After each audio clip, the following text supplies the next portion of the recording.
de nombreuses constructions médiévales jalonnent les paysages d'Europe.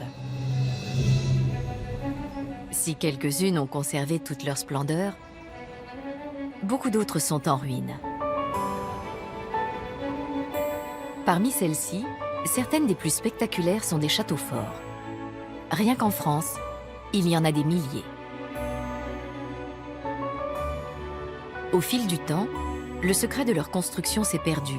Les savoir-faire et les techniques ont été oubliés.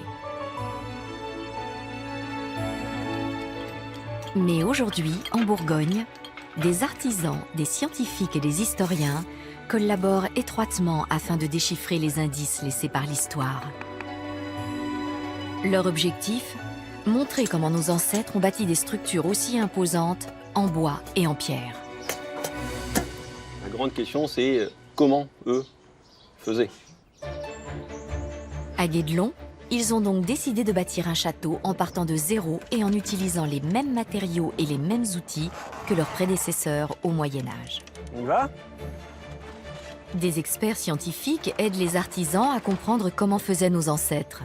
On fait partie des équipes qui vont apporter la documentation historique, archéologique, pour que les artisans puissent être prêts des savoir-faire du Moyen-Âge. Le chantier médiéval du XIIIe siècle est entré dans sa 21e année. Le sens de ce projet, c'est de construire pour comprendre comment, au Moyen-Âge, on construisait un château fort. Les expérimentations ont fourni certaines réponses et contribuent à combler des lacunes historiques. Le projet de Guédelon est intéressant en ce qu'il infirme ou confirme évidemment des solutions, des modes de pensée en tous les cas de la construction médiévale et des façons de faire également. Ce projet offre également à des millions de visiteurs une occasion unique de comprendre notre héritage commun. Pour moi, l'importance de Guédelon, c'est d'abord un moyen de faire découvrir les monuments oubliés, les monuments en ruine, parce qu'au fond, Guédelon, c'est d'abord le lieu où on comprend comment on construit des châteaux qu'on va pouvoir aller voir en vrai à côté. Cette saison, le chantier de Guédelon compte 3 grands programmes qui déboucheront sur des découvertes nouvelles. La construction d'une toiture de tour, d'une porte fortifiée et la reconstitution de fenêtres médiévales. Et comme au Moyen-Âge, l'échange des connaissances ne s'arrête pas aux frontières. Bienvenue à Campus Galli. Bienvenue. Voici l'histoire d'un monde disparu depuis longtemps, un monde redécouvert et qui revit grâce au plus grand chantier d'archéologie expérimentale jamais réalisé. Voici le dernier chapitre en date de l'histoire du château de Guédelon.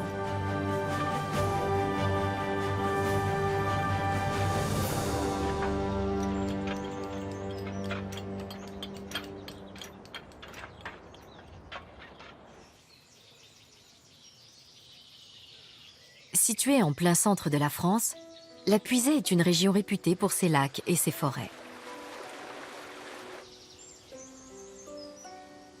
C'est justement au cœur de la forêt de Guédelon qu'un château médiéval a surgi de terre. Marilyn Martin est la directrice et cofondatrice du site qu'elle dirige depuis le début du chantier, il y a 21 ans. C'était déjà un rêve d'enfant. Avant d'avoir un but bien précis, c'est de se mettre ensemble à construire un château fort, exactement comme on pourrait avoir envie de construire un château de sable. À part que là, on partait sur une aventure unique. Personne n'avait encore fait ça.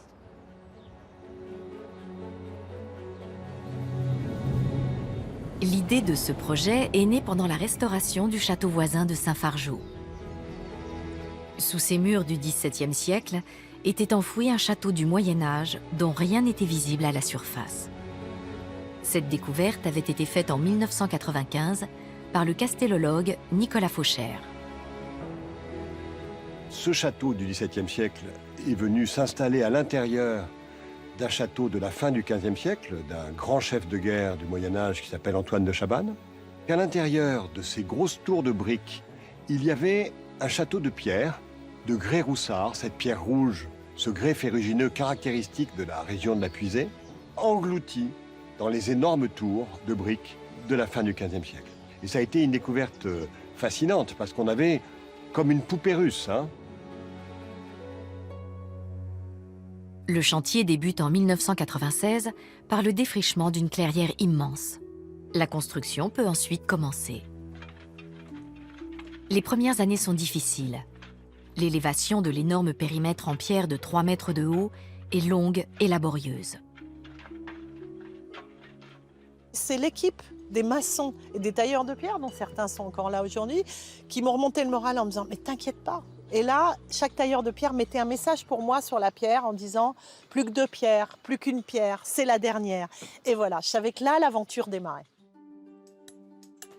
Pour rester fidèles à l'histoire, les bâtisseurs devront suivre un calendrier précis. La première année de la construction est fixée à 1229.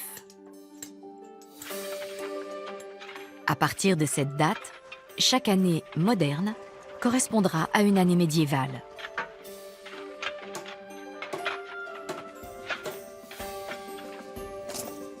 Florio Renucci est le maître d'œuvre de Guédelon, où il travaille depuis 20 ans. 1229, comme date de début de chantier, c'est 2 choses. C'est à la fois l'expansion du modèle de construction des châteaux des rois de France de Philippe Auguste. Il meurt en 1223. Et puis d'autre part, on a un fait qui n'est pas très connu de l'histoire de France. On est sous la régence de Blanche de Castille. Le nouveau roi de France, Louis IX, est encore en bas âge. Et il y a une coalition de grands barons qui voulaient attaquer Paris pour récupérer les territoires que leur a annexés finalement Philippe Auguste. Cette révolte a été matée par Blanche de Castille. Et si le seigneur de Guédelon a participé à ce fait d'armes, on peut imaginer une récompense qui l'aide à construire le château. Donner une identité au seigneur fictif de Guédelon est nécessaire pour les bâtisseurs du château. En connaissant son statut social et ses moyens, ils adapteront le style et les matériaux à employer. Le seigneur du château de Guédelon, c'est quelqu'un qui est assez riche pour avoir quand même un château en pierre, mais c'est pas un roi de France, c'est pas un évêque, c'est pas un comte, donc il n'a pas une puissance publique sur une région entière. Donc il va bâtir à l'économie en utilisant au maximum les matériaux présents sur le site, un château résidence pour habiter lui et sa famille, et en utilisant le style des châteaux et des résidences à la mode à cette époque-là.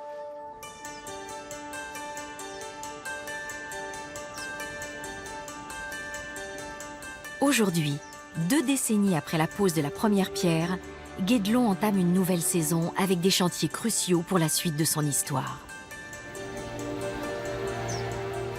Cette saison, à Guédelon, nous allons avoir 3 beaux chantiers. La pose de la charpente sur la tour de la chapelle. Donc monter des pièces de bois, etc., c'est vraiment quelque chose qu'on attend depuis des années. On va avoir la construction de la porte entre 2 tours, avec un très beau programme de maçonnerie et de taille de pierre. On va voir apparaître quand même toute la logique de la herse. Et puis, on a un projet qui est vraiment une première à Guédelon, c'est de commencer à réfléchir à la fermeture des fenêtres avec la mise en place de cadres en bois, tendus de parchemin, etc. Donc ça, c'est vraiment notre chantier d'archéologie expérimentale de l'année. Ces 3 grands projets concernent la tour de la chapelle, la porte entre 2 tours et la tour maîtresse. La tour de la chapelle sera la première de Guédelon à être coiffée d'une charpente. Comme dans de nombreux châteaux médiévaux, le toit sera de forme conique et s'élèvera à 22 mètres. Le maître charpentier à Guédelon, c'est Nicolas Touchefeu. Il conduit la réalisation de cet ouvrage depuis plus de 4 ans. C'est la première charpente de tour qu'on fait à Guédelon. C'est aussi la première que moi je fais. J'en ai jamais fait d'autres avant. Donc la faire en plus de façon médiévale, c'est un peu plus compliqué encore. Donc il faut beaucoup réfléchir, anticiper des choses. Et la grande question, c'est comment eux faisaient. Les murs de la tour de la chapelle sont déjà terminés. À présent, Nicolas Touchefeu et son équipe vont commencer par monter un engin de levage appelé chèvre pour hisser les poutres de la charpente. Ici, on a une chèvre reliée à une poulie qui a permis aux tailleurs de pierre et aux maçons de poser les pierres. Donc ça, on va l'enlever, puisque les grosses pièces de charpente ne peuvent pas passer. Donc on va retirer cet ouvrage, et les charpentiers vont mettre en place ce que l'on appelle une chèvre de charpente. C'est 2 pièces de bois très hautes, qui seront posées sur le devant du mur, et qui pourront faire passer les grandes pièces de bois qui vont être levées du sol. Et la jazz. Et top, top, top, top. C'est bon, c'est bon, c'est bon, c'est bon. Top. À Guédelon, si les charpentiers utilisent des outils et des techniques médiévales, ils portent un équipement de sécurité moderne. Dès qu'on s'approche de la verticale, de toute façon, tous les deux, vous allez largement la retenir. Ça va aller, vous, pour la seconde? Oui. Non, c'est pas très lourd. Les éléments de la chèvre ont été hissés.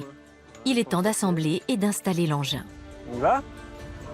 Tout le monde se mobilise.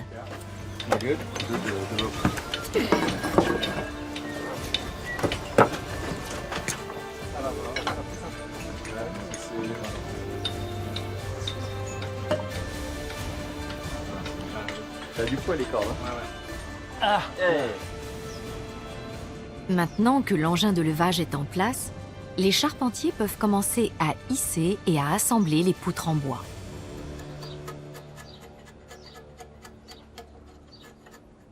Pour en arriver là, il a fallu des années de recherche.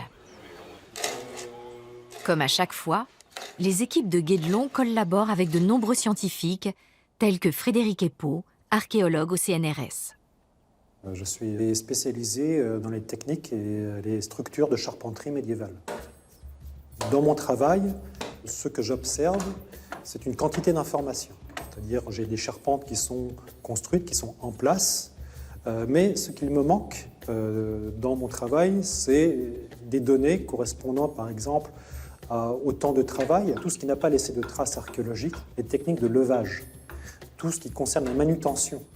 Ce sont des informations que je trouve à Guédelon en observant les charpentiers le faire en temps réel, puisque justement le temps médiéval est respecté à Guédelon. Et ça, c'est une donnée fondamentale dans l'expérimentation. Ils réalisent des ouvrages exactement sur le même rythme qu'on le faisait au Moyen-Âge. Au cours de leurs recherches, les charpentiers de Guédelon ont visité un grand nombre de châteaux du Moyen-Âge, comme celui de Semur en Auxois en Bourgogne, pour se faire une idée de la complexité des toits coniques. En 2014, ils se sont aussi rendus au vieux château de Laval en Mayenne, dont les hourds de la tour maîtresse datent du XIIIe siècle.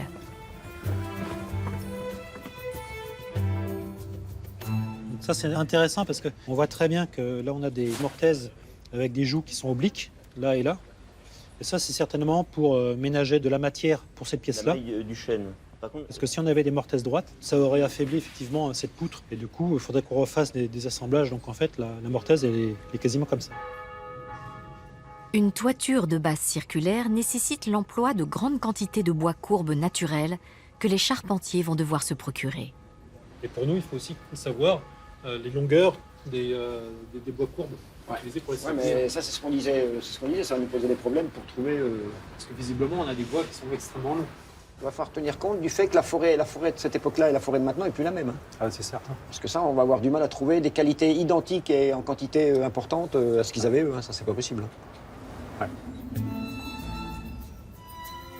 La visite du vieux château de Laval leur a fourni une solution pour agencer les pièces de bois à l'intérieur de la charpente. L'utilisation d'un treuil ou cabestan monté sur les poteaux du toit. Donc on imagine que les bois, ils arrivent par le bas. Ouais. Et là, on serait sur des pièces de bois, donc ça veut dire qu'elles sont déjà montées. Elles sont déjà en place. Et après, ils installent un cabestan pour provisionner la suite, peut-être. Ouais. Oui, pour continuer à monter, en fait. Ouais. Ça interviendrait que pour continuer à monter. Donc en fait, la solution, c'est peut-être ce qu'on trouve là. Donc, Ouais, un petit engin de levage léger et qu'on intègre à la charpente. ouais, et qui ne bloque pas toute la mise en œuvre. De retour à Guédelon, quand les charpentiers se mettent au travail, il constate, comme il le craignait, qu'il n'est pas facile de trouver du bois courbe naturel dans les forêts d'aujourd'hui. Quand on cherche du bois courbe, c'est des formes de bois qui ne rentrent pas aujourd'hui dans l'industrie du bois.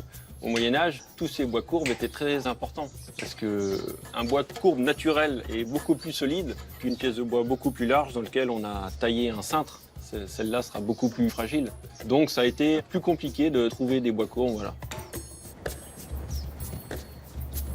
Finalement, une partie du bois doit être apportée d'une autre forêt située à une quarantaine de kilomètres de Guédelon. Au total, la charpente circulaire compte 265 pièces de chêne taillées. La plus lourde pèse 450 kg, la plus légère 600 grammes seulement. Marchez!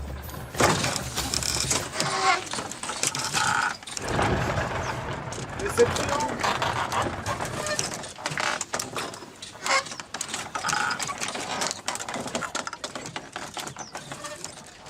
Une fois les pièces de chêne taillées et l'engin de levage en place, les pièces qui forment l'enrayure basse de la charpente sont hissées, puis posées.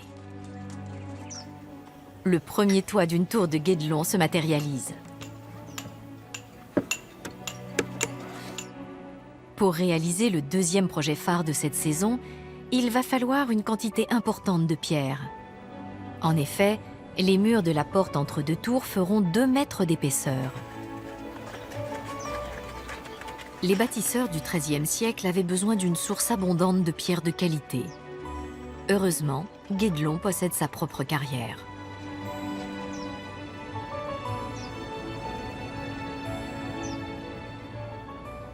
Alors, la carrière, elle est absolument magique puisqu'elle était au cœur de cette forêt de chênes.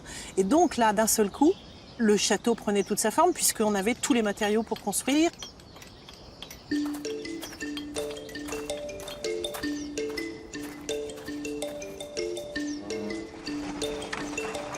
Une fois terminé, le château de Guédelon sera constitué de 10 000 mètres cubes de pierre, en majorité du grès dur, riche en oxyde de fer. Alex Ecker est carrier. Il connaît tout des différents types de roches que l'on trouve dans la carrière du site. Le type de pierre de Guédelon, c'est le grès. La couleur la plus claire, c'est de très mauvaise qualité. C'est du sable, du coup ça s'effrite facilement. Et après on va partir jusqu'à un bleu qui est très dur. Donc on va dire que les clairs, ça va servir à faire du remplissage, l'intérieur des murs. Celle qui a un petit poil plus foncé, ça va servir à faire du parement, donc l'extérieur des murs. Et après on va avoir le bleu qui va servir en priorité à sortir des blocs de taille et du parement aussi.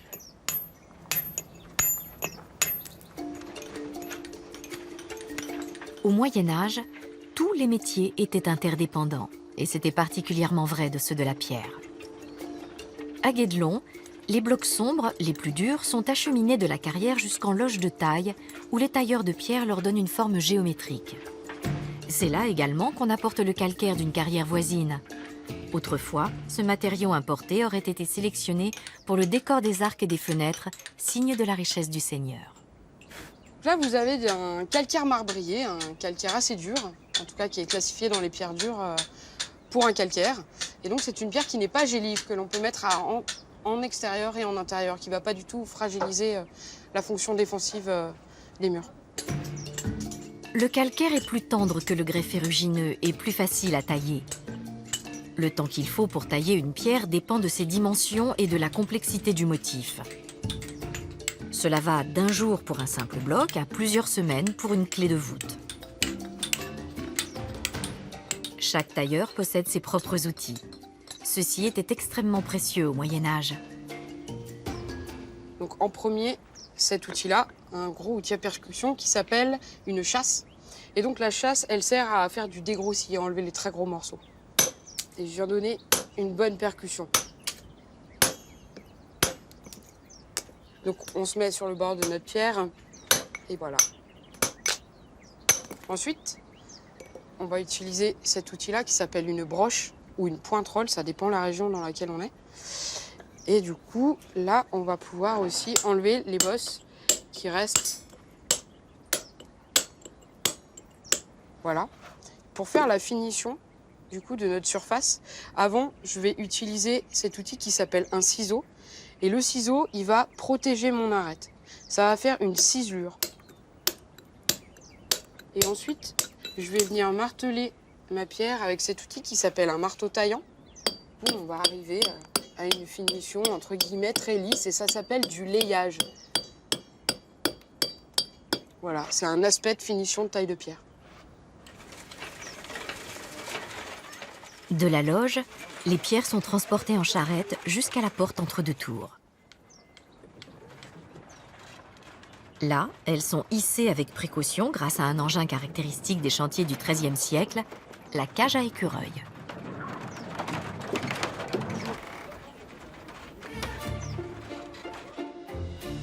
La porte principale de Guédelon culminera à 18 mètres de haut. Elle est flanquée de 2 tours, chacune percée de nombreuses archères.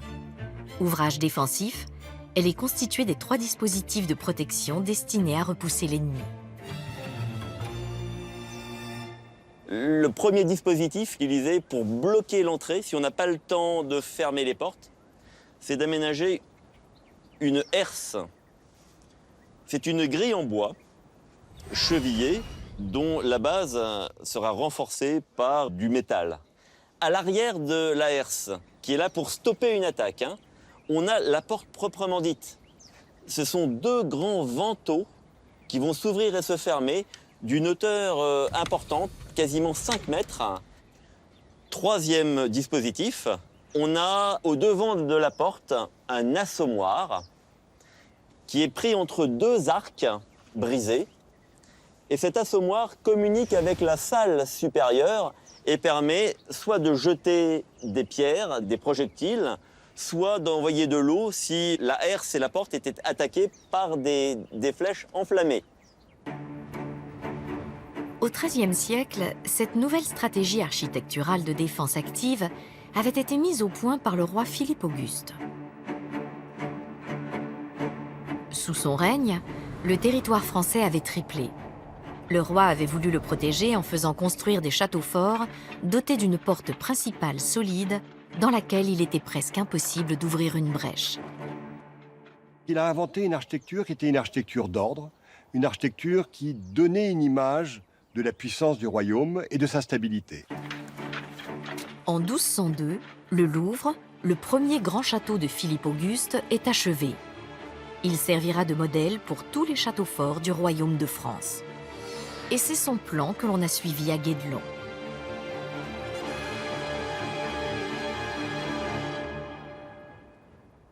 Où on va systématiser les formes de tours circulaires qui permettent de tirer dans toutes les directions. On va percer ces tours. Elles sont percées de meurtrières qui croisent leur feu d'un étage sur l'autre.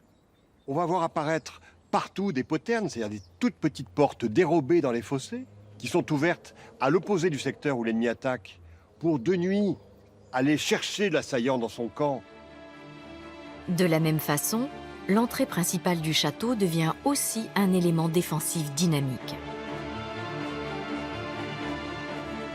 La porte, désormais, n'est plus une simple tour ou une simple ouverture dans la muraille, mais c'est une porte entre 2 tours qui permettent, donc, comme les 2 pinces du crabe, de surveiller ce point faible qu'est la porte, avec un système d'accumulation de herses, d'assommoirs, de vantaux. On va voir vraiment ce caractère très dynamique de la défense telle qu'elle se normalise dans la première moitié du XIIIe siècle et qui est celle qu'à Guédelon, on a voulu emblématiser. Ils ont quand même publié les archères. Il reste encore en France des portes fortifiées qui n'ont pas été dénaturées par des constructions plus tardives. C'est le cas au château de Mai-le-Maréchal, construit à la même époque que le Louvre de Philippe Auguste. L'équipe de Guédelon s'en est inspirée pour ses recherches. Ce qui est frappant ici, si on peut un tout petit peu décrire la porte, c'est effectivement la révolution de Philippe Auguste, ce moment de mutation radicale des formes de l'architecture de guerre, s'exprime ici par cette porte entre 2 tours, qui est vraiment l'aboutissement d'une pensée qui est la protection de la porte. L'entrée principale était la partie la plus vulnérable du château. Son architecture nouvelle exigeait qu'elle soit défendue par 5 personnes au moins. 2 soldats gardaient les archères de chaque côté de la herse, 2 autres gardaient la herse elle-même, et un 5e surveillait les vantaux en bois de la porte proprement dite. Et ce que je trouve assez extraordinaire, c'est cette hiérarchie entre le moellon, qui est vraiment de la pierre cassée, on voit les impacts de la pierre, où il y a une volonté quand même d'avoir des hauteurs, mais qui sont pas finies, qui sont simplement brochées. Eh bien, les arcs d'assommoir, le traitement de la herse, qui lui obéit à de la pierre qui est layée, qui est donc rendue lisse, pour montrer la valeur et le prestige quand même d'une porte. Ce qui est intéressant, c'est qu'on voit qu'il y a eu une attaque, parce que là, la herse a brûlé sur place. Toute la pierre est rubéfiée. Ah oui. Donc c'est très probablement le fait que là, il y a eu une charge qui a détruit donc au bélier la porte, qui a faussé la herse, qui l'a brûlée en place avant qu'on puisse attaquer les vantaux. Ça, c'est certainement la marque d'une attaque. Tu sais que la seule attaque possible, enfin qu'on a identifiée, c'est cette fameuse retraite pendant la guerre de Cent Ans en 1427, où les troupes anglaises sont repoussées de Montargis. Et c'est peut-être le seul fait d'armes supposé, en tout cas sur le château. Perfide Albion. D'autres châteaux voisins ont permis de recueillir des informations supplémentaires sur la façon de bâtir les murs au XIIIe siècle. À Ratilly, par exemple, des analyses ont montré que le mortier de l'époque était fait de chaux aérienne, laquelle durcit au contact de l'air. À Guédelon, on a donc décidé d'en fabriquer directement sur place.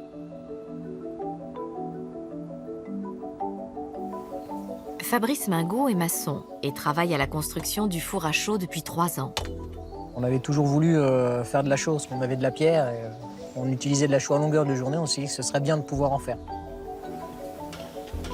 Pour fabriquer de la chaux, il faut d'abord construire un four dans lequel le calcaire sera brûlé à 1000 degrés.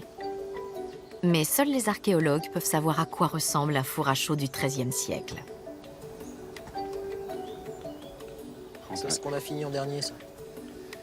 Les maçons ont donc collaboré avec des archéologues afin d'en apprendre le plus possible sur les fours anciens. Ça, c'est génial, parce que c'est vraiment ce qu'on va retrouver en fouille. Christophe Méloche travaille à l'INRAP, l'Institut national de recherche archéologique préventive. Il est donc bien placé pour conseiller les maçons sur ce projet.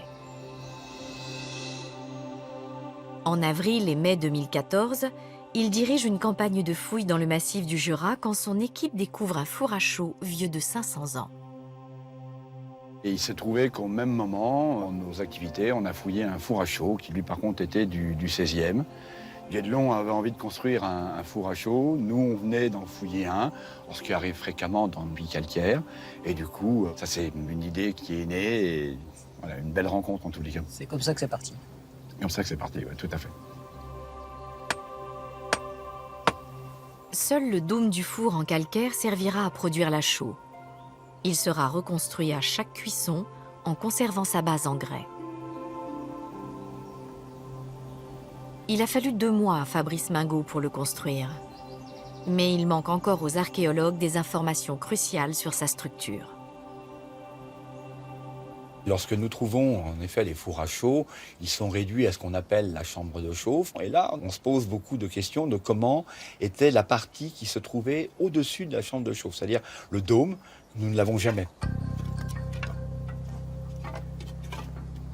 Le chantier de Guédelon est l'occasion rêvée de construire et de mettre en fonction un four complet.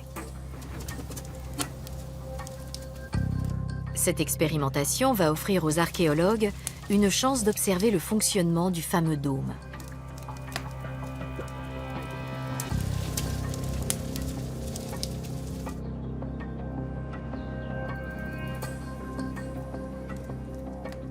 La difficulté que l'on a pour le moment, c'est d'arriver à chauffer le sommet du dôme, c'est ce qui est le plus éloigné de la chambre de chauffe. Alors là, voilà, je pense qu'il y a encore des réglages à trouver. L'intensité du feu augmente et il va falloir ajouter du bois toutes les 4 ou 5 minutes pour que la température reste constante pendant toute l'opération. Alors, ce qu'on voit actuellement, le calcaire, c'est qu'il est en train de changer de couleur, qu'il est en train de perdre son gaz carbonique. Il est en train de changer sa nature. Le four doit chauffer pendant 3 nuits et 4 jours. Des équipes se relaient donc 24 heures sur 24 afin de maintenir la température à 1000 degrés. On peut plus se fier là à la couleur des pierres, la couleur que va prendre l'intérieur du four, comme en forge en fait, pour vraiment se faire une idée de la température qu'on va atteindre. Donc, j'imagine que oui, si on est orange, on doit être aux alentours de 900, voire 1000 degrés.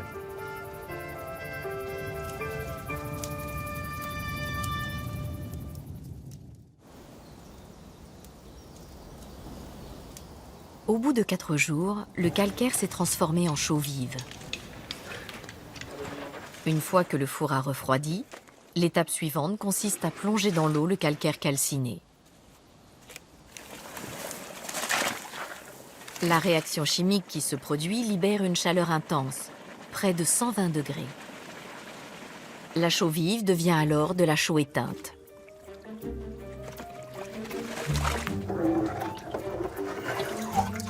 Donc voilà, ça c'est de la chaux éteinte, c'est-à-dire que le calcaire, là, n'a plus du tout d'oxyde de carbone.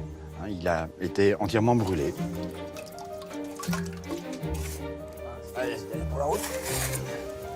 Transformée à l'état de pâte, la chaux éteinte peut être mélangée à du sable et de l'eau pour donner le mortier dont les maçons ont besoin. Ce qui va se passer, c'est que la chaux, elle va récupérer le gaz carbonique et elle va finir par durcir, retrouver sa nature de pierre. Ça va prendre par contre un temps certain. Combien de temps, Fabrice, à peu près? C'est 1 à 2 mm par mois pour durcir. Voilà. Donc c'est assez long. En raison de l'absence d'air dans les murs épais d'un château, il peut s'écouler plusieurs siècles avant que les mortiers à la chaux ne soient complètement secs. Dans les constructions massives comme Guédelon, c'est un avantage considérable. En effet, ce type de mortier autorise les micro-mouvements des pierres et confère souplesse et solidité aux murs et aux voûtes. À Guédelon, les maçons utilisent aussi le mortier de chaux pour construire les nombreux arcs et voûtes à l'intérieur du château. Les voûtes sont des structures très lourdes qui semblent défier les lois de la pesanteur. Ce sont donc des ouvrages difficiles à bâtir.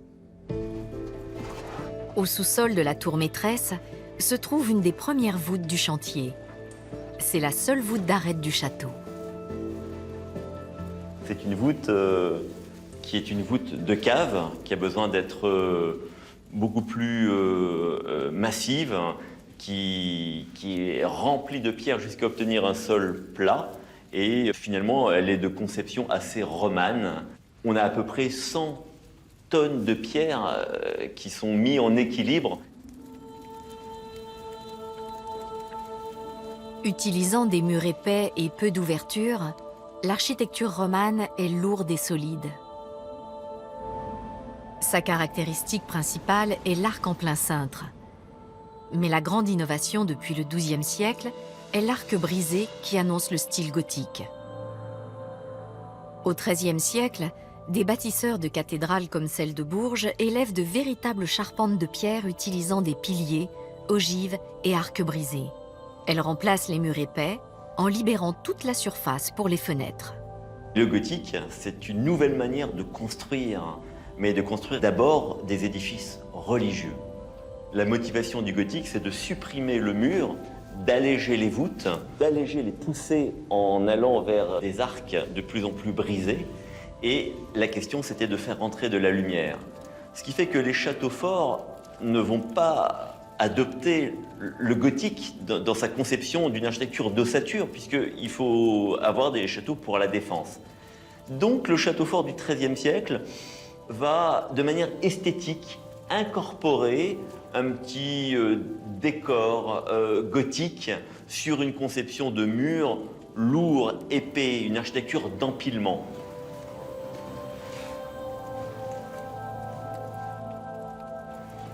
À Guédelon, rien n'illustre mieux l'esthétique gothique que la voûte de la chapelle.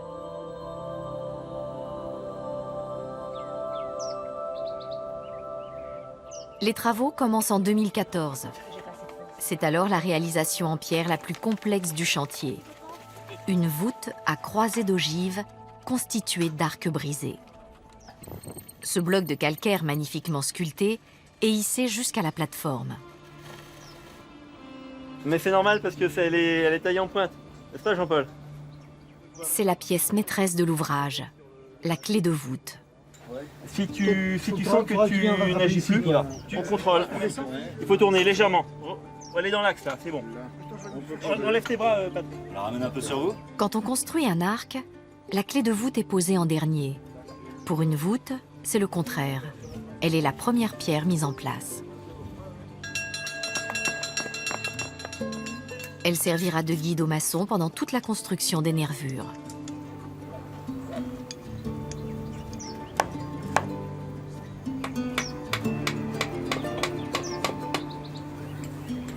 Ça force un peu. Une fois les nervures terminées, l'équipe se prépare à abaisser le cintre de quelques centimètres. Tu tapes. La croisée d'ogives est entièrement dégagée avec succès. Ensuite, un système de coffrage en bois entre les nervures permet aux maçons de poser les dalles formant les petites voûtes intermédiaires, appelées voûtins.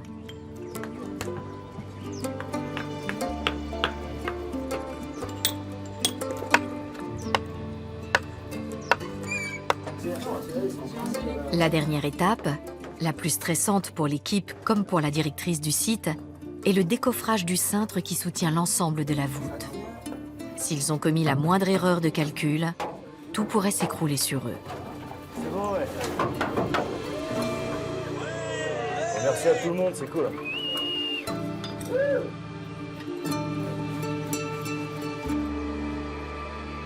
Aujourd'hui, la chapelle possède la voûte la plus ouvragée du château. Et la lumière entre à flot par une fenêtre gothique.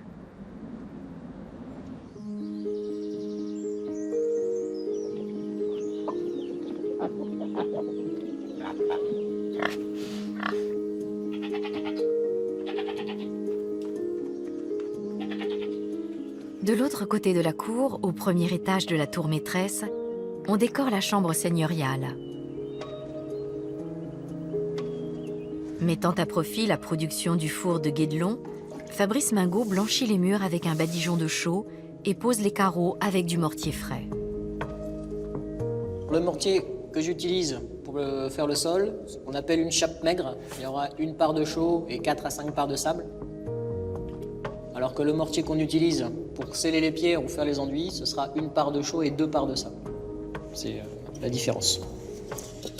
Puis après, pour coller le carreau, ça sera plus une part de chaux et une part de sable, avec de l'eau. Donc ça colle vraiment le carreau. Plus le mortier est riche en chaux, plus il est collant. C'est pourquoi les maçons adaptent soigneusement les proportions des ingrédients à chaque type de travaux. Il faudra qu'à la fin de la saison, les milliers de carreaux soient posés et que la chambre soit terminée. C'est dans cette pièce que l'équipe de Guédelon a choisi de mener une expérience peu commune. Recréer une fenêtre du Moyen-Âge. Que nos visiteurs, régulièrement, arrivent, voient toutes ces belles fenêtres et se disent « Alors, il y aura du verre sur toutes ces fenêtres. Alors, comment vous allez fermer ces fenêtres au Moyen-Âge » Et là, on se dit « Bon, voilà, on va faire des recherches, etc. » Et là, on demande au comité scientifique. Les questions des visiteurs ont donné naissance à un projet de recherche très sérieux. Première chose dont l'équipe doit s'assurer, le seigneur de Guédelon aurait-il pu obturer ses fenêtres avec du verre ?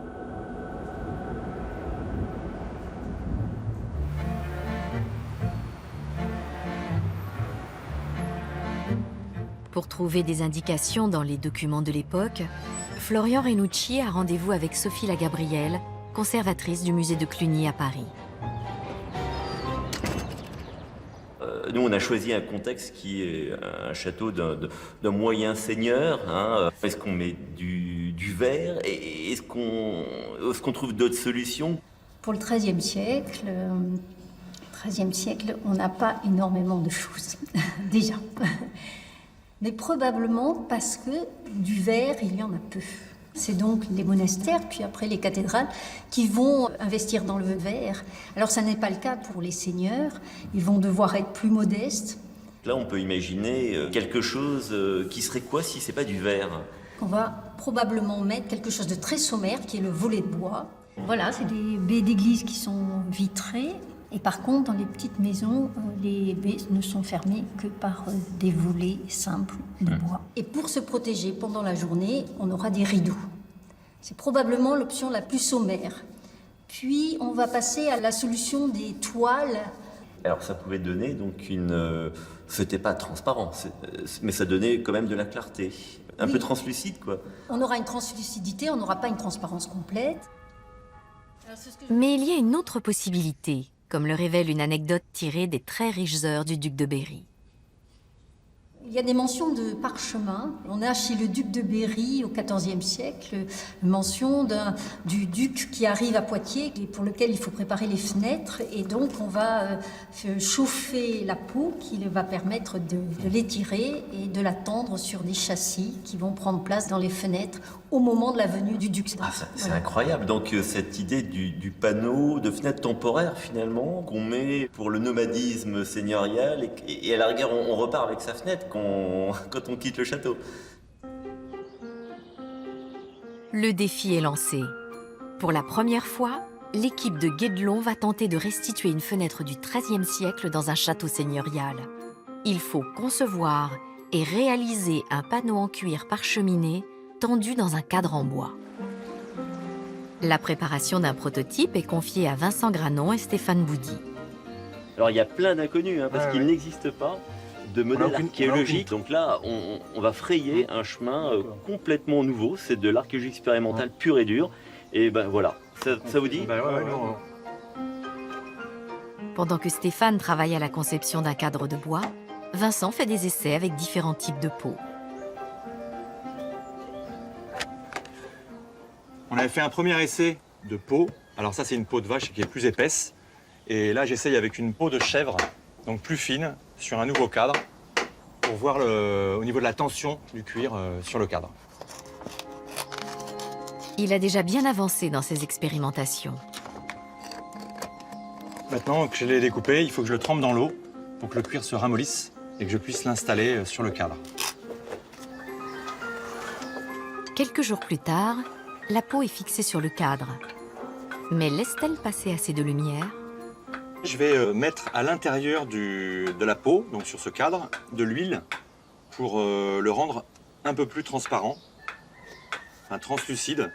Donc c'est vraiment des essais. Donc d'abord avec de l'huile de tournesol, donc une huile végétale fluide, et le carré du bas avec de l'huile de lin, qui est un peu plus épaisse et qui a une accroche un peu mieux. On va voir la différence. Mais on voit que ça commence là déjà.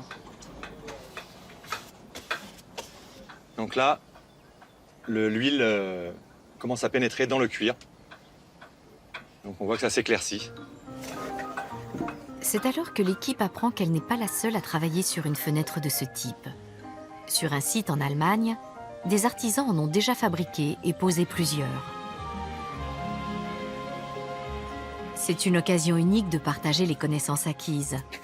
Vincent, Stéphane et Florian se préparent donc pour un petit voyage à l'étranger.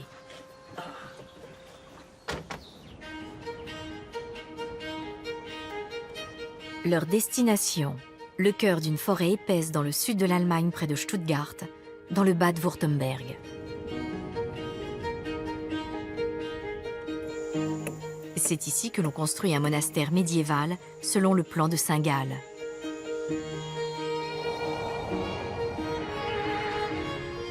Ce plan a été dessiné autour de 820-830, à l'époque carolingienne, peu après le moment où l'empereur Charlemagne a transmis son empire à ses héritiers.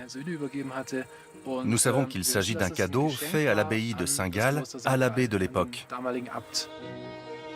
Ce plan aurait été dessiné par des moines, mais les bâtiments n'ont jamais été construits jusqu'à aujourd'hui. L'objectif du projet de Campus Gali est d'utiliser les plans du monastère pour la construction. En fait, on veut recréer un chantier médiéval et matérialiser le projet. 1200 ans après son tracé, le plan n'a pas encore été entièrement déchiffré et la tâche la plus difficile est de l'interpréter.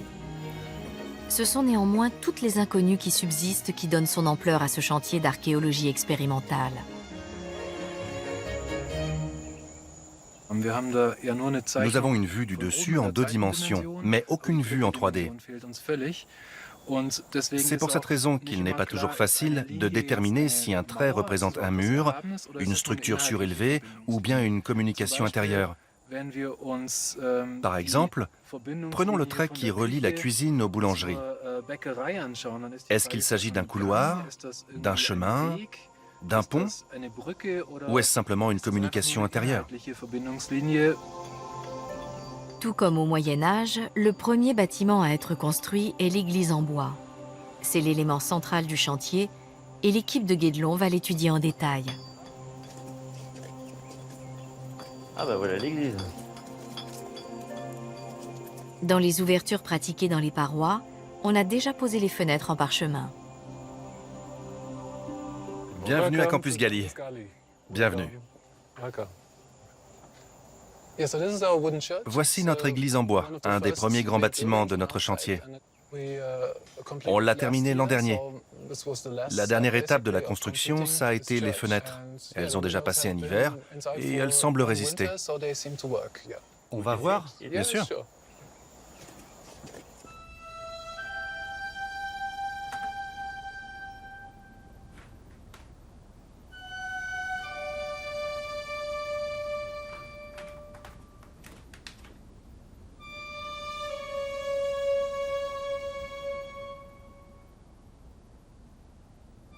Le bois de la fenêtre. C'est assez fin, la fenêtre est petite aussi, et la peau n'est pas super tendue non plus, donc elle a l'air assez fine et pas très tendue. Donc du coup le cadre résiste plus. Bah oui. Un des secrets pour que la peau soit translucide, c'est de ne pas trop la tendre. Sinon elle devient laiteuse. Il faut trouver le bon degré de tension. Une fois la porte fermée, l'équipe de Guédelon peut se faire une idée de la qualité de la lumière que laissent filtrer les pots. C'est exactement ce que nos ancêtres du Moyen-Âge pouvaient voir à l'époque. Cet effet translucide permet de diffuser la lumière. C'est ce qui incite le regard à se tourner en direction de l'autel, là où tout se passe. C'est une lumière diffuse. C'est pas mal. Ah ouais, c'est super.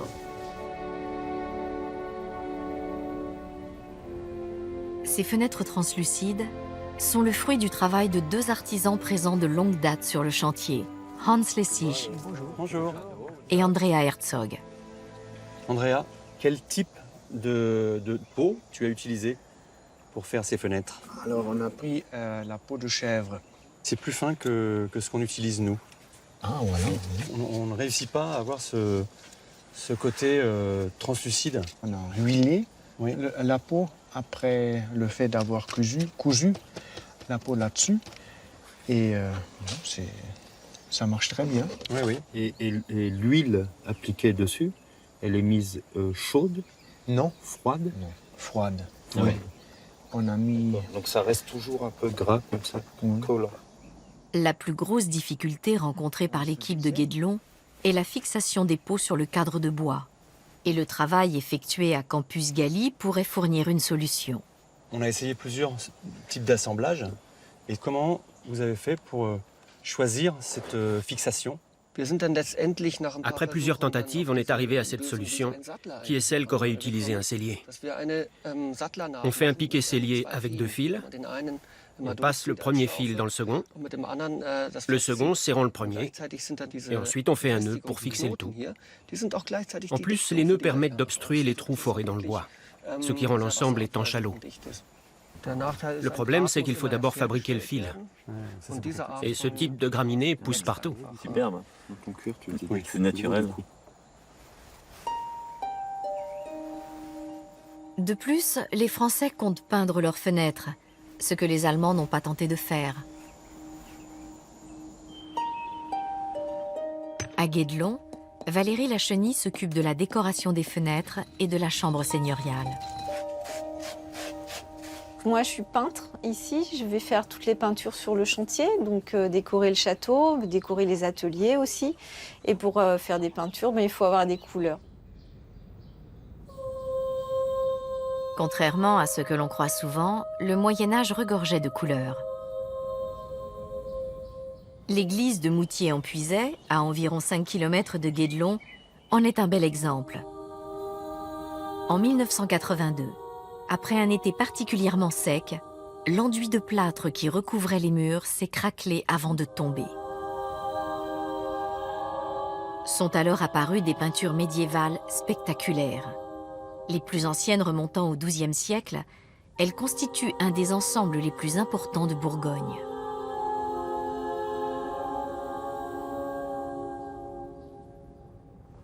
À l'église de Moutier, les couleurs qui sont pas seulement à Moutier, mais dans toute la Bourgogne, les couleurs de cette période, c'est l'ocre jaune, de l'ocre rouge, de l'hématite, un orangé, du noir et du blanc. Donc on les a à Moutier et on les a ici sur le chantier.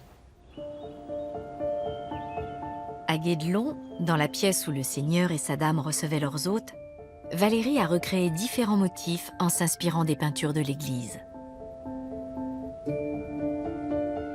Les mêmes couleurs décorent les murs des deux bâtiments. Un ocre rouge pâle, un ocre jaune et une hématite rouge foncé. L'hématite, c'est une pierre. C'est une pierre qui est très lourde parce qu'elle est très riche en oxyde de fer. Dans la carrière de pierre, elle est plus dure, plus concentrée encore en oxyde de fer. Et dans l'argile du tuilier, ça va être sous forme de petites pierres, plus tendres et plus faciles à réduire en poudre. Donc c'est ce que je vais faire maintenant. Dans un mortier, à l'aide d'un pilon, le but du jeu, ça va être de casser la pierre. Donc on ne voit pas, avant de l'avoir cassée, la couleur qui est à l'intérieur. Ça va être réduit en poudre très fine pour pouvoir être transformé en peinture.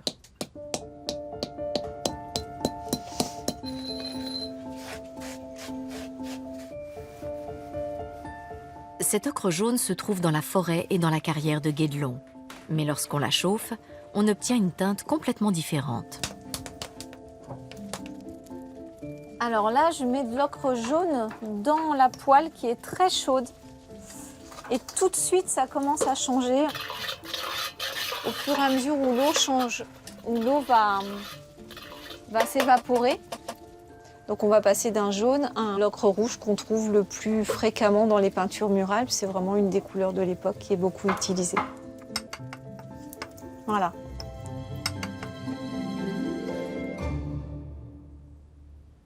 Pour décorer les fenêtres médiévales, Valérie va devoir appliquer ses pigments sur du parchemin.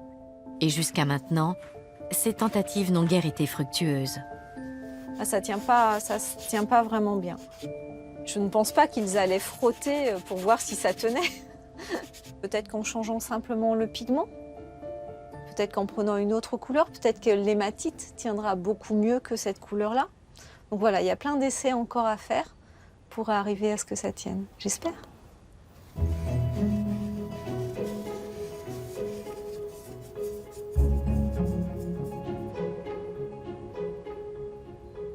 En plus d'être utilisée pour produire des couleurs, l'hématite, riche en fer de la carrière de Guédelon, sert à la fabrication du métal. La transformation en outil de chantier est un procédé complexe. À la forge, les forgerons préparent une réduction de minerai de fer. Alors, donc là, on a préparé un bûcher avec des chutes de bois de charpente. Et le principe ici, ça va être de griller le minerai de fer. Donc, le minerai de fer, on le trouve dans la carrière de Guédelon, au milieu du grès ferrugineux. On récupère ces pierres pour pouvoir donc les faire chauffer. Et en fait, le fait de les faire chauffer aux alentours de 700-800 degrés Ça va permettre déjà d'enlever une partie du soufre qui est contenu dans les pierres.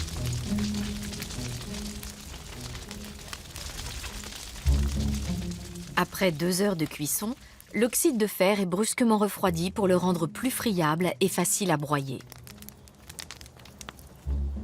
J'ai juste à récupérer les pierres, par exemple celle-ci. Je vais la mettre dans l'eau.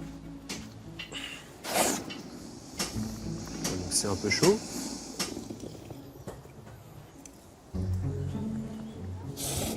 Et après, quand on va la ressortir, voilà. Donc au début, on avait une pierre qui était plutôt noire. Et là, on voit qu'on a déjà quelque chose qui est beaucoup plus friable. Donc ça, c'est le minerai de fer qu'on va ensuite pouvoir piler pour changer la granulométrie, pour faire quelque chose de plus fin, pour la réduction. Une fois le minerai concassé, la réduction peut commencer.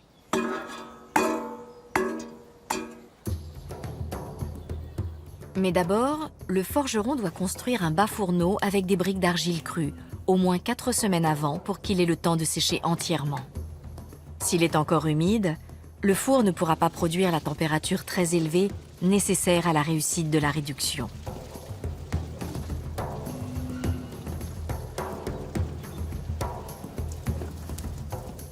Le but du jeu, ça va être de monter aux alentours de 1300 degrés pour faire réduire l'oxyde de fer, c'est-à-dire passer de l'oxyde de fer à une boule spongieuse d'acier. Comme au Moyen-Âge, les forgerons utilisent le charbon de bois comme combustible. Le carbone participe à la transformation du minerai de fer. Donc voilà, on charge par le haut. On met d'abord notre charbon de bois. On attend avant que ça descende un petit peu. Une fois qu'on a de l'espace, on remplit de charbon de bois, on met notre minerai et on met éventuellement un peu de cendre qui va agir comme un fondant. Et ça va nous permettre de rendre la pierre liquide plus facilement. Avant l'invention du thermomètre, les forgerons surveillaient de près la couleur du métal, qui varie en fonction de la température.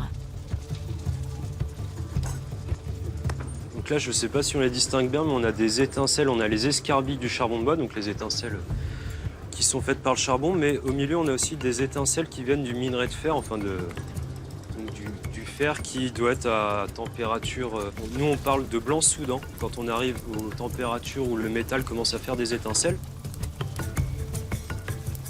Les étincelles du minerai de fer ont une couleur plus claire que celle du charbon de bois, et les forgerons du Moyen-Âge étaient sûrement ravis de les voir apparaître. Mais leur successeur à Guédelon dispose d'une autre méthode pour mesurer la température.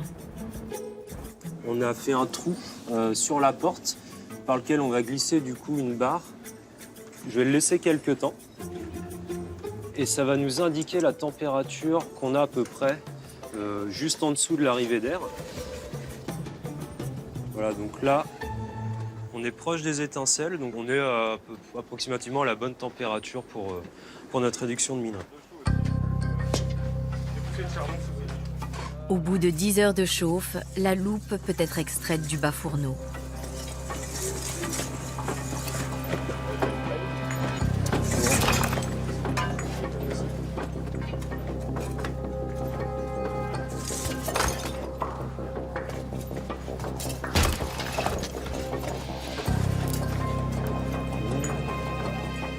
Ouh là là.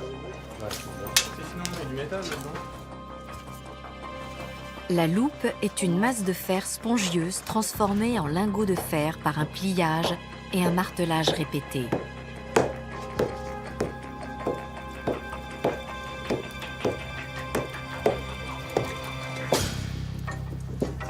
On a passé une trentaine de kilos de minerai de fer.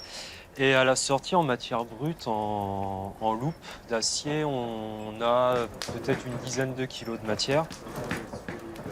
La différence entre le fer et l'acier, ce qu'on appelle du fer, c'est souvent de l'acier doux. En fait, donc c'est un acier qui a moins de 0,4% de carbone. Et ce qu'on appelle, nous, de l'acier qu'on va utiliser pour les outils, c'est un acier qui prend la trempe, donc qui a entre 0,4 et 1,56% de carbone. Et 1,3 de carbone. comment? Bah voilà, flash info. Donc aux alentours de 1%, c'est ça? 1% de carbone? Voilà, donc en surface, on estime 1% de carbone. Comme au Moyen-Âge, les forgerons de Guédelon sont un maillon essentiel pour assurer la continuité du travail sur le chantier. Ainsi, les tailleurs de pierre, qui travaillent du grès dur, usent parfois leurs outils en une seule journée. Ces derniers ont donc besoin d'être réparés et affûtés régulièrement. Cette saison, comme les charpentiers auront fort à faire pour finir la tour de la chapelle, les forgerons leur préparent une nouvelle hache aux tranchants effilés. Faut bien. Elle est chaud.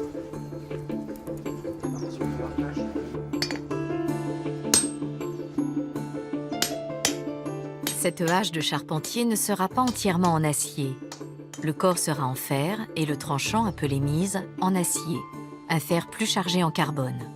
On a besoin de mettre de l'acier parce que le corps de la hache est en fer, donc c'est un métal qui est assez ductile et qui ne va pas rester coupant très longtemps. Alors que l'acier est beaucoup plus dur, une fois qu'il est trempé, il va avoir une dureté suffisante pour tenir la coupe et résister au choc. À l'époque médiévale qui nous concerne, fabriquer une hache en acier, ça serait beaucoup trop coûteux et assez inutile parce que l'acier est un petit peu moins facile à forger que le fer et demande beaucoup plus de travail pour la fabrication, pour sa fabrication au départ. Donc on va juste l'utiliser là où il y a besoin.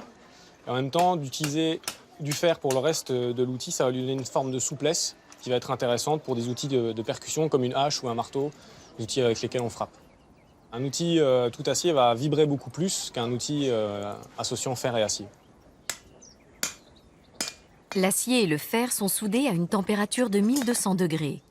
Les deux éléments sont ensuite encastrés à coups de marteau afin de créer une liaison entre les atomes des métaux. Je mets un peu de borax, c'est un sel de bore qui va protéger la soudure de l'intérieur. Et puis du sable fin, très siliceux, qui va vitrifier en surface et protéger l'acier de l'oxydation dans le feu. Donc ça va éviter qu'il s'abîme.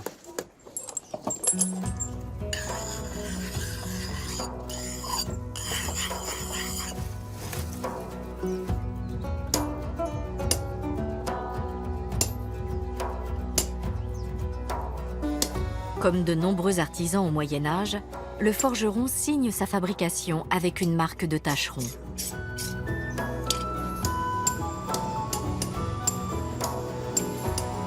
Dernière touche, la marque du château.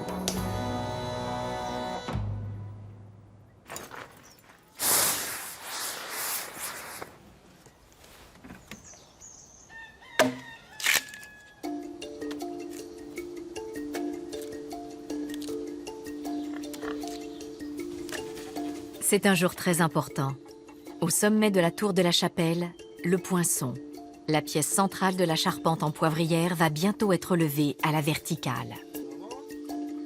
Pour cela, Nicolas Touchefeu utilise un mécanisme identique à celui découvert au vieux château de Laval, où un treuil semble avoir été inséré dans les pièces de bois de la charpente.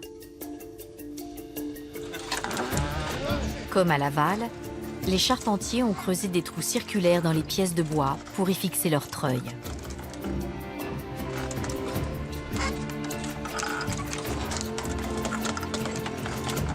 Grâce à ce système, la ferme principale, qui comporte le poinçon, s'élève tout doucement, sous l'œil attentif de visiteurs enthousiastes.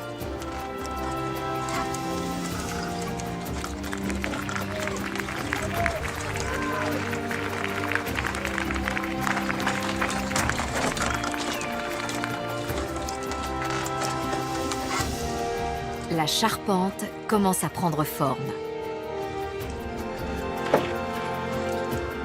Vient ensuite l'assemblage de la structure conique.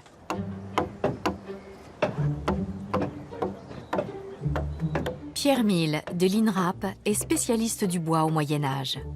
Il a fourni à l'équipe de Guédelon des renseignements précieux sur les connaissances techniques dont disposaient les charpentiers de cette époque. Vous avez préfabriqué tout ça, comme on le faisait d'ailleurs à la période médiévale, mais sur des laps de temps qui sont phénoménaux. Pour nous, par exemple, monter une charpente comme ça en un jour, c'est plus possible.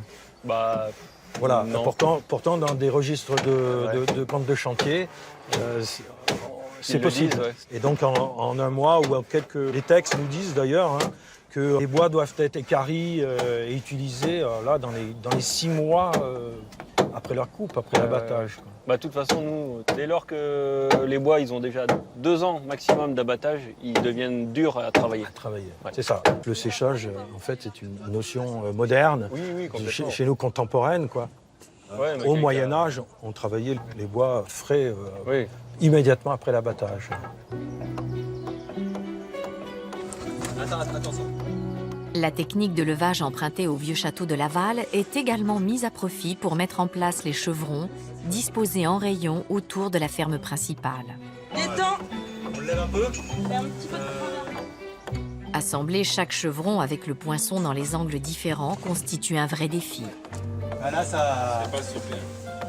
Ah ouais. À mon avis, il faut... Ah oui, vers toi, à ta droite. Parce que là, de l'axe, on est calé de combien? Vers l'eau 15 mm. Il faut démonter et retailler plusieurs chevrons avant de faire une nouvelle tentative. Et parfois, même le deuxième essai se solde par un échec. Pas trop, pas trop. Attends, je vais prendre la perche. Où ma perche? Tiens. Là.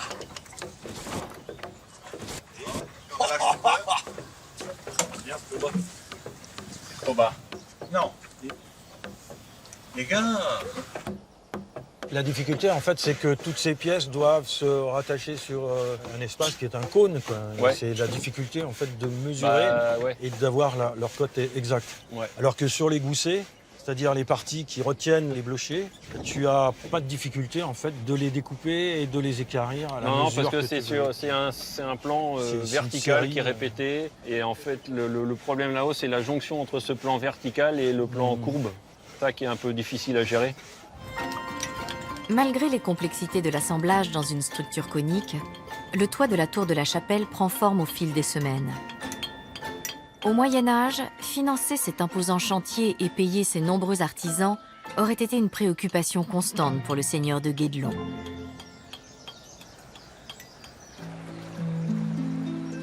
Posséder un moulin lui aurait permis d'accroître ses revenus grâce aux taxes prélevées auprès des paysans.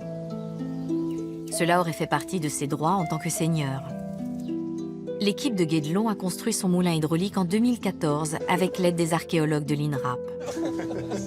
Cette idée était arrivée au moment où on était en train de fouiller un moulin hydraulique, donc à Tervet, dans le Jura. Ce moulin fournissait un certain nombre d'éléments qui permettaient de reconstruire un moulin presque à l'identique sur Guédelon. Donc ça fait maintenant un peu plus de 4 ans d'ailleurs, que ce moulin tourne et produit de la farine. Il peut produire jusqu'à 10 kg de farine par heure, plus qu'il n'en faut pour nourrir un village ou un château, à condition que tout marche comme prévu. Or, pendant cette saison, les artisans de Guédelon ont découvert qu'assurer le bon fonctionnement d'un moulin n'a rien de facile lorsque la météo n'est pas favorable. Alors, on a eu un petit problème avec l'eau.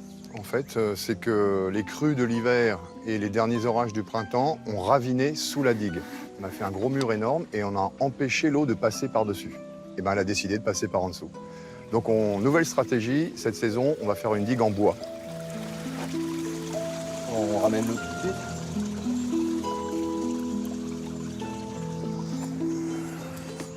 D'ici une semaine, une dizaine de jours, le moulin va pouvoir refonctionner.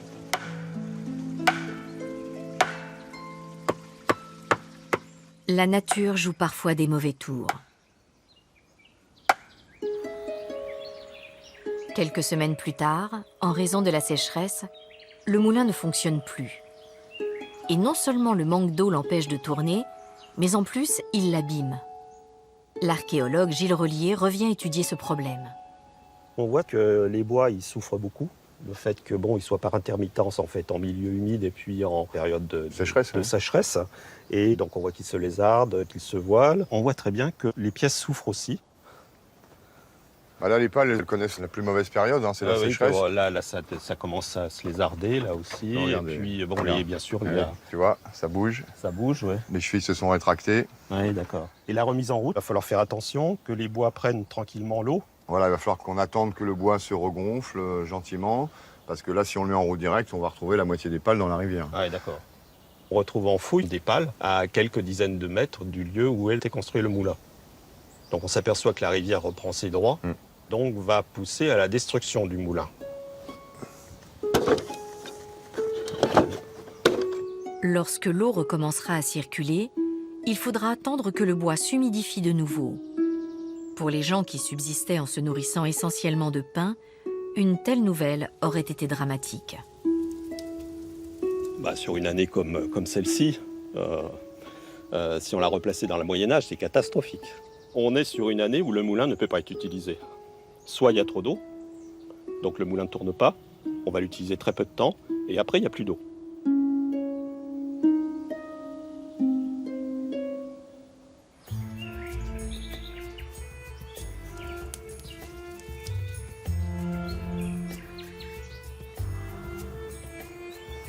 L'automne est arrivé à Guédelon. Le bief est presque rempli.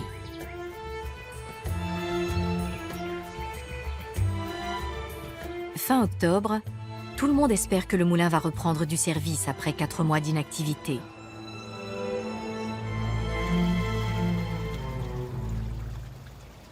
Et c'est aujourd'hui le premier jour où enfin on va remettre le moulin en route. Dès que je vais ouvrir la vanne, le moulin va tourner.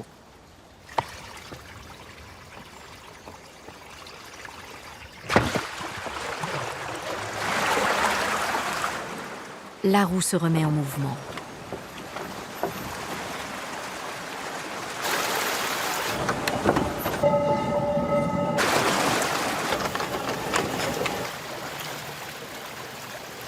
Là, il tourne super bien. Il n'y a pas de jeu, il n'y a pas de décalage. D'une profondeur d'une quinzaine de centimètres seulement, l'eau est assez puissante pour faire tourner une meule de plus de 100 kilos.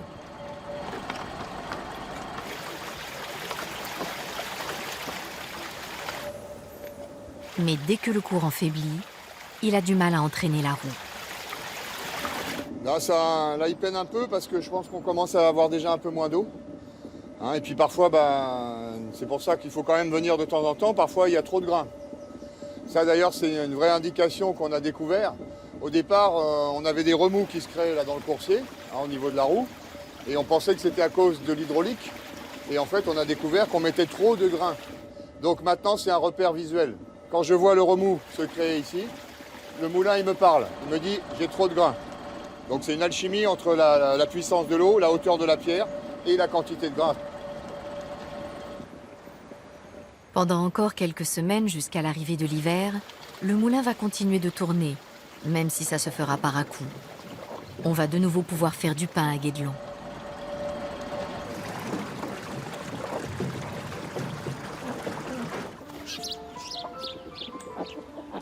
À l'approche de la fin de la saison, l'attention se tourne vers la tour maîtresse.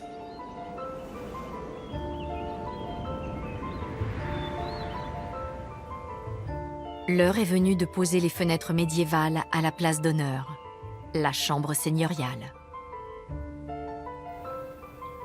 Valérie a décoré la pièce d'un motif floral, lui donnant une touche féminine. Le dessin qui a été choisi pour le linteau, c'est un fond d'enluminure en fait. On voulait quelque chose qui soit suffisamment fin pour alléger un peu la pièce. Pendant l'été et l'automne, Stéphane a fabriqué un cadre en chêne assemblé par Tenon et Mortaise. Ensuite, tout autour du cadre, il a percé des trous pour que Vincent puisse y fixer la peau parcheminée. Ces trous correspondent à ceux pratiqués dans le parchemin et les lacets de cuir tirés de la même peau permettent de faire des boucles. Dernière étape, l'insertion d'une baguette en osier dans les boucles pour assurer la tension de la peau et masquer les trous.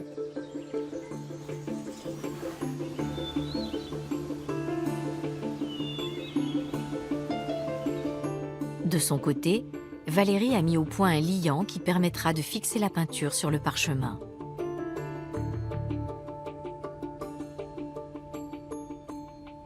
Au début, j'ai cherché vraiment par rapport au fait que le parchemin serait huilé. Et puis, au bout d'un moment, déjà après avoir défini que la couleur serait minérale pour pas disparaître aux UV, la solution, ça a été de repartir vers les recettes d'enluminure. Pour la question de l'huile, voire après la peinture. On a trouvé une recette italienne du XIIe siècle qui disait ça, qui disait peignez comme vous voulez et huilez ensuite.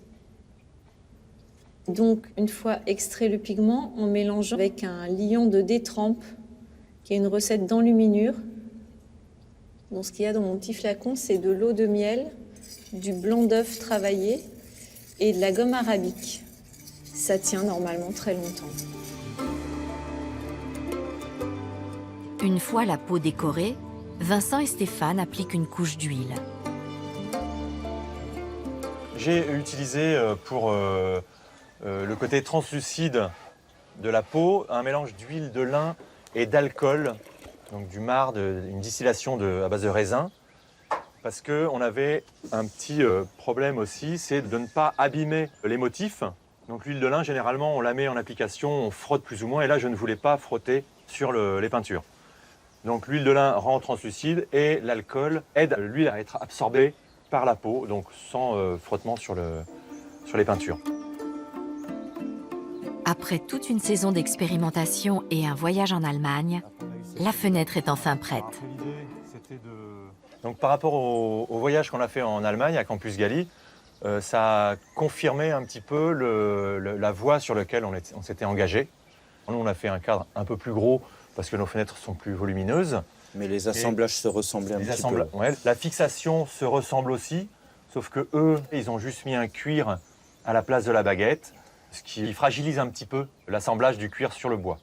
Le choix de la peau aussi, parce qu'ils ont une peau qui était plus fine que celle qu'on utilisait au début. Et le fait qu'on soit sur de la peau de chèvre de cette épaisseur-là aujourd'hui, c'est aussi... C'est aussi grâce à ça. Donc c'est proche, c'est pas tout à fait pareil, mais c'est quand même assez proche. Et voilà, c'était intéressant de comparer nos connaissances. Bon, ben on y va. On les amène au château. Allez. Voilà.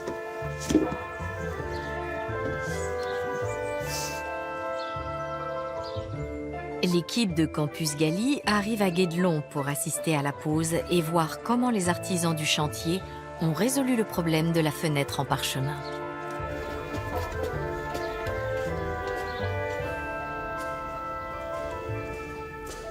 Bonjour.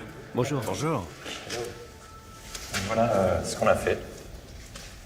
Pour le parchemin, est-ce que vous avez mis un ou deux fils? Non, deux fils. Non, c'est comme toi, ça fait une boucle.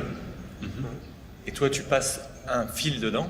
Moi, j'ai mis le bois à la place. Et c'est pareil. Oui. Par contre, il faut percer une grosse épaisseur. Comme ça. Ah, ça fait des grands trous. Ouais. Beau travail.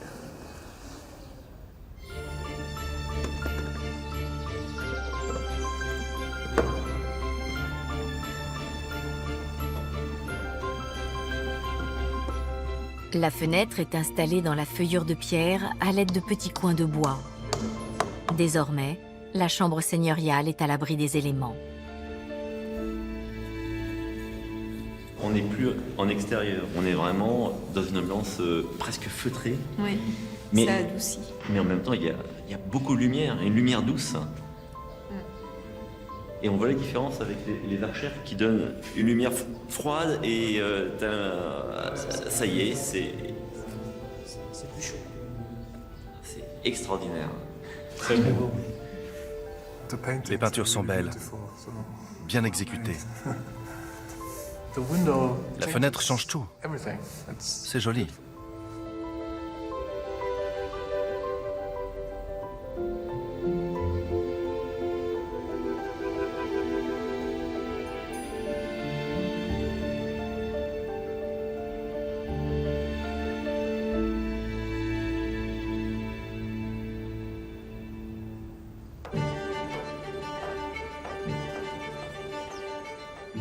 Au sommet de la tour de la chapelle, la charpente du toit est presque terminée. Ça va? Ouais. C'est bon? Le dernier chevron est levé avec précaution et mis en place. C'est bon, on a fini. C'était le dernier chevron.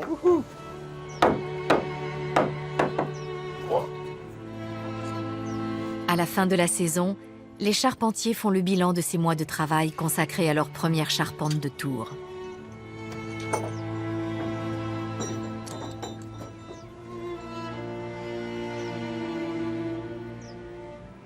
En général, on est content, non? N'est-ce pas, Nico? Ça va? C'était pas facile, et puis ça va. Enfin, il y a des choses qu'on ferait autrement la prochaine fois, je pense.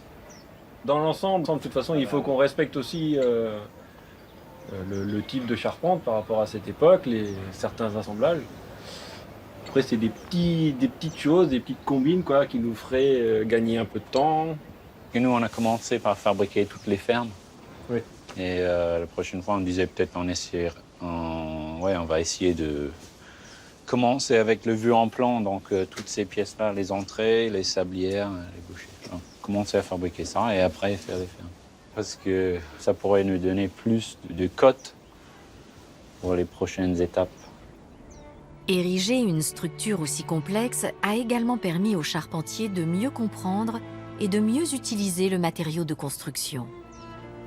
En fait, c'est pas nous vraiment, en tant que charpentiers, qui décidons de ce qu'on va faire du bois. Il faut s'adapter en fonction des pièces de bois. C'est un peu plus instinctif comme travail ici. Il faut vraiment sentir la matière, quoi.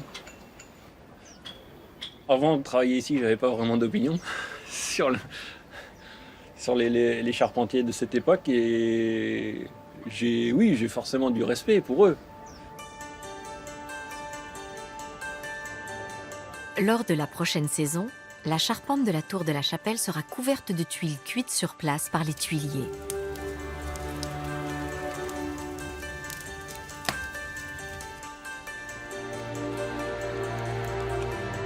Les charpentiers, eux, s'attaqueront aux pigeonniers, la tour de l'angle sud-ouest. Puis d'autres défis les attendent. La charpente de la porte entre deux tours et les ours de la tour maîtresse. Guédelon, c'est un peu aussi une synthèse de tout ce qui se faisait à cette époque. Donc je pense qu'il ne faut pas rester sur un seul type de charpente, un seul type de voûte, un seul type de construction. Il faut essayer tout ce qui pouvait se faire à cette époque. Donc on sait qu'il y a d'autres styles de charpente de tour. Donc on va les essayer.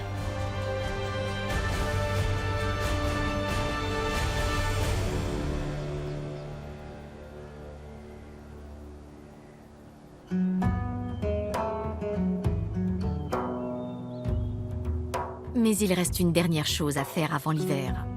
Achever l'arc brisé qui reliera les tours de la porte principale.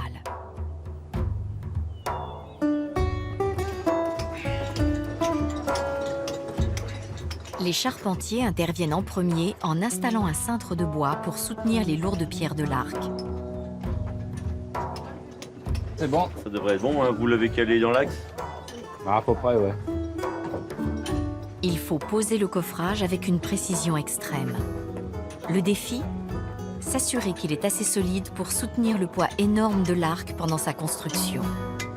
Vous avez choisi des pièces de bois dans les fibres qui sont circulaires. Donc en plus, il n'y a aucune raison que le bois se déchire. Non. C'est magnifique, hein? Waouh, superbe. Bravo les charpentiers. Hein.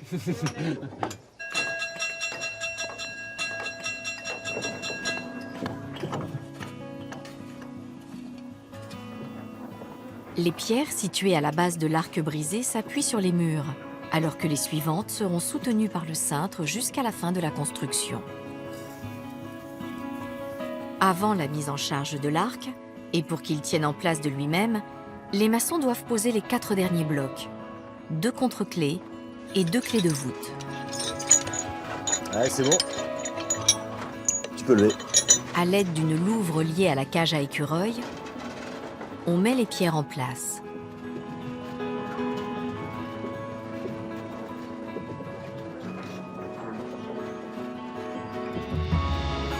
Carrément là.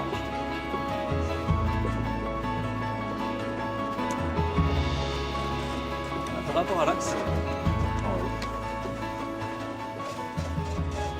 C'est pas mal, c'est pas mal. Ça va le faire, ouais. Ouais. On va l'afficher après. Par contre, ce qui est dur, c'est d'équilibrer le jeu. Il va falloir jouer à la pince là, des deux côtés. Je vais là. Là, c'est bon. C'est bon. Ouais, surlève un peu, puis. L'emploi d'une clé double a été décidé par le maître d'œuvre Florian Rinucci. Structurellement, cela fonctionne exactement comme une clé unique. Une fois en place, elle permet de se passer du cintre de bois, la forme de l'arc assurant sa propre stabilité. Ah Toi, t'es plus fin en haut qu'en bas, là. Moi, je suis plus fin. Ouais, bah vas-y, on va le rattraper, là.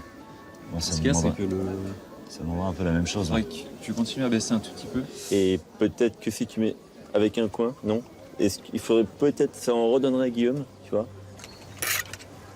Bon les gars, on y va, doucement. Une fois l'arc brisé terminé, il n'y a plus qu'à retirer le coffrage. Attention. Oh la vache, super.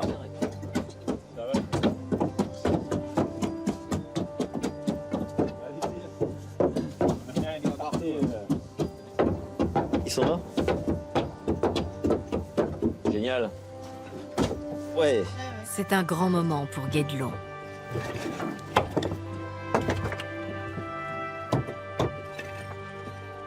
Bravo. Superbe. Nickel.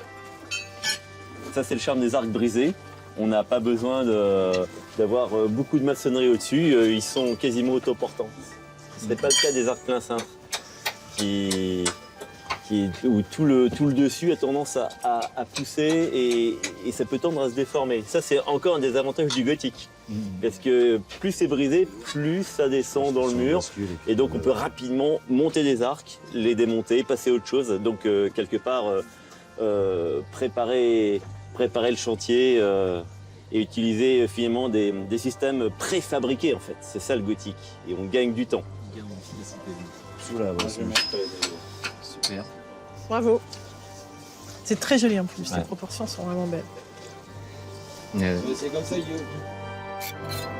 Au milieu du XIIIe siècle, l'utilisation de ce type d'arc avec une clé double aurait été un clin d'œil architectural. Comme le roi en avait lancé la mode, le seigneur de Guédelon prêtait ainsi allégeance à son suzerain.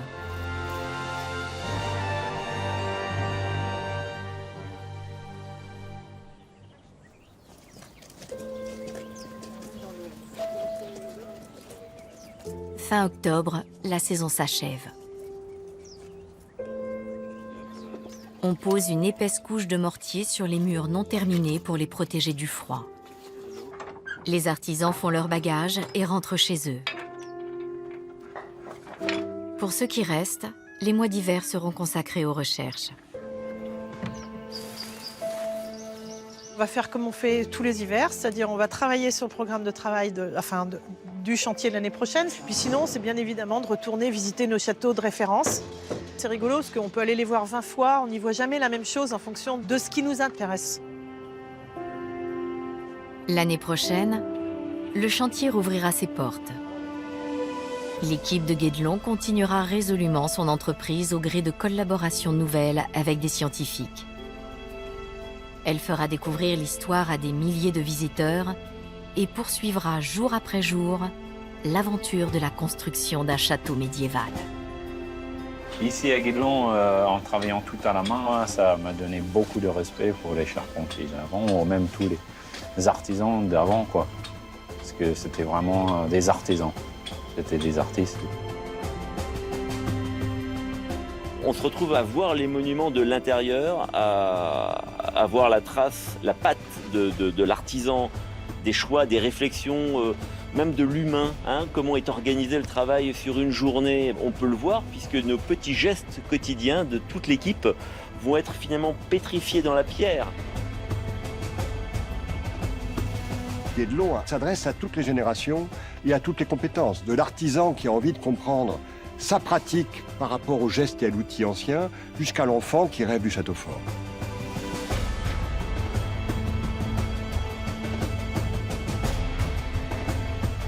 Les gens qui nous posent la question alors, il est fini quand ce château? Et là, on peut leur répondre, c'est une histoire sans fin. C'est une histoire sans fin. On a tout à refaire, on a tout à fait terminé, on a la décoration imaginée, pourquoi pas la changer? Donc c'est une histoire sans fin, Guédelon.